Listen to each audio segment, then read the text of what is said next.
Hello YouTube. Here we are. We've got 900 cuts on the floor, and I thought I'd tune you guys in for the last 100 here.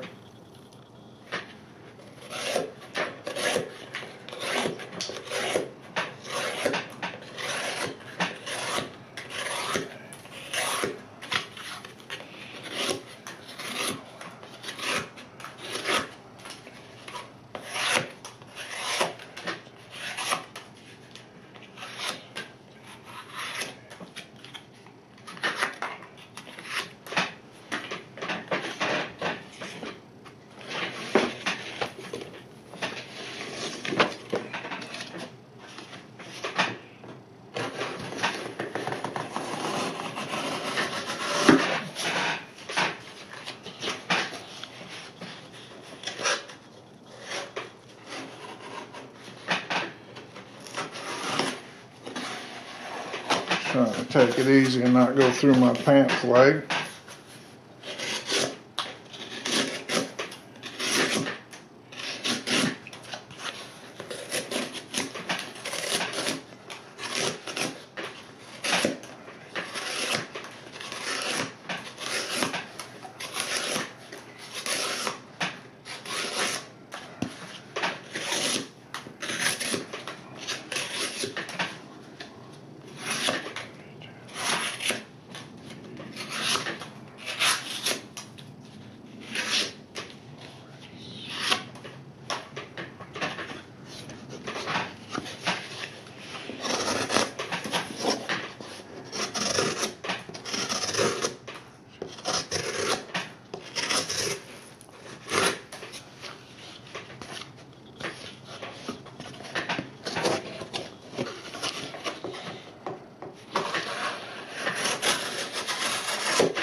Yes, that was 105 for those of you counting, or a little more. Alright, let's, where did my rag go? There you are.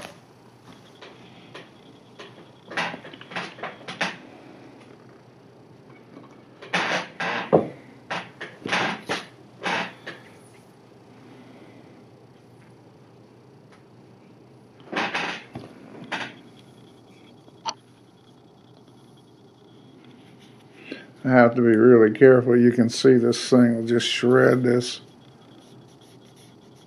When I get down on the edge, it just, even just lightly touching it.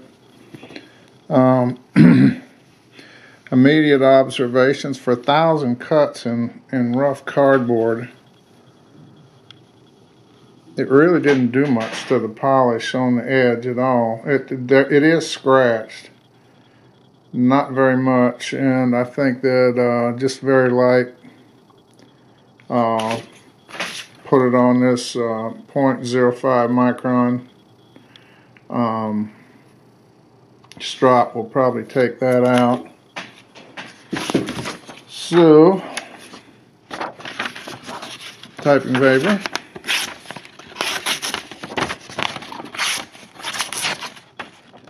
When I do my part.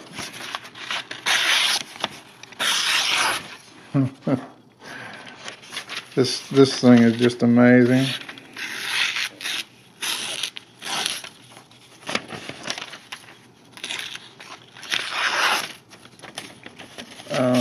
Phone book paper. Dang, I should have saved you guys some hair. I know that sounds gross, but and it'll still shave. All right. Here are the results, and let's review. This may take a little time here.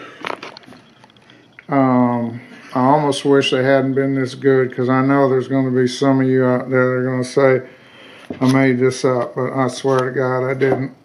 This is just the way it was.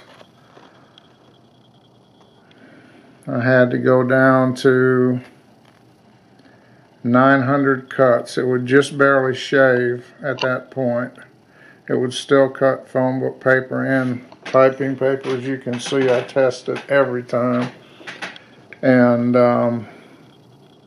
but it would just shave like random hairs. I gave it 2 strops on each side on our strop here.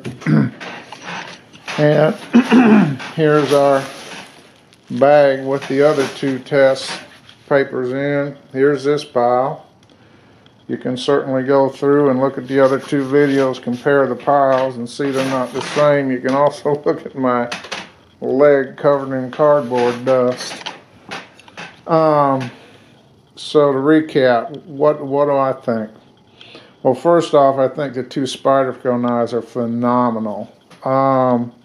If you think about it, they did 1,000 cuts through cardboard, and with about 15 strops each, they were still razor blade sharp. You know, just there was no edge degradation on any of these knives that would require taking it back to a stone. None. I'll take this one. I'm going to strop it a little more now that the test is done. Clean the sides up. This is going right back in my pocket. I swear this is my daily user, and it's on me every day, and I use it for whatever I need to use it for. I did touch it up before the start of this test, so all 3 knives would be equal. But really, it's I've stropped it maybe twice since I've had it. That was at the Blade Show, and it's phenomenal. Yet some people say, well, are knives like this really worth the money? It's hard to argue with results like this. People say Spyderco knives are top drawer knives, especially for the price. And when you look at the performance they turned in, it's pretty darn hard to argue with that. I would say that on both the CTS XHP and the S30V, that Spyderco absolutely has it. I mean, they know what they're doing. Whoever they've got heat treating, or however their process is, I'm saying they got it done. So we had a very easy cut test to start with. This was what I consider the medium cut test for this thing. And there's only one phase left, and that's to run up to Home Depot and buy me some hemp rope, or whatever kind of rope that is that everybody uses.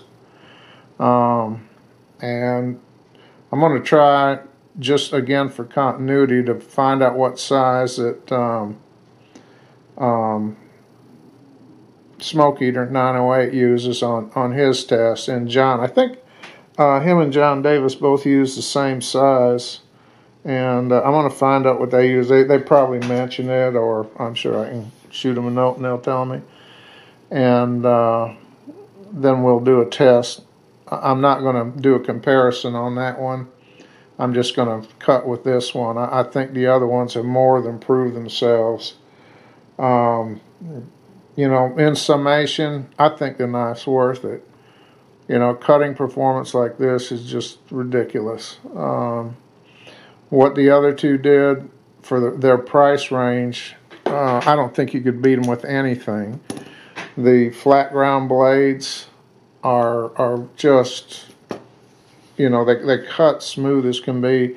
And if you take the time to put a little convex just right on the edge, and I mean right on the edge of the flats, they are almost as smooth as this convex is. Now, I will say that this knife cut a little bit smoother, I think, than the military. I think with the Para 2, they were pretty much neck and neck. This, you know, I might give a slight edge to this one, but not much. Jim Skelton has, I don't know if he has this exact model. I think it's a different one, but he said he was going to use it. And Jim, I would love to see your test and your thoughts on this and see if your results mirror mine. But what's not to like, as they say. Guys, that's pretty much it. Let me get this mess cleaned up and eat a little lunch, and I'll try to get this posted for y'all. But you take it easy. For those of you that, you know, believe the results, well, all I can tell you is I don't lie about stuff like this because I'm too old. I ain't got no damn reason to. You can believe it or not, but, you know, that's the truth. This is what happened. And I would recommend any of those knives.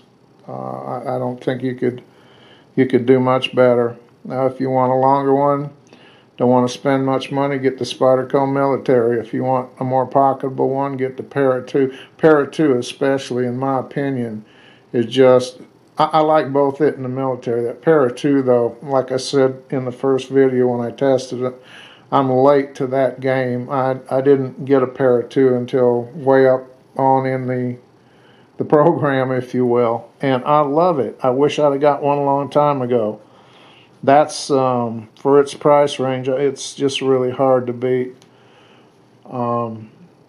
Cliff, when I was talking to him, he said that he liked them both too. He liked the military, but he didn't like the liner lock. And, you know, to some extent, I don't have a lot of problem with them. Yes, they'll stick and they'll do different things. If they made the military or the Para 2 with a properly made midlock, which Spyderco knows how to do, and we're going to review another knife that has a properly made midlock by them, I think it would probably be,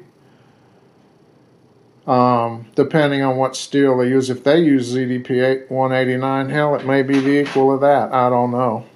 But, guys, that is, you know, and here's all the stuff from the other ones, and I'm amazed. I'm amazed. I just kept cutting and cutting and cutting, and each time I thought, okay, for sure this time it's not going to shave or it won't cut something, but it, you know, it just didn't phase it. So that's 66.7 Rockwell ZDP 189, by the way.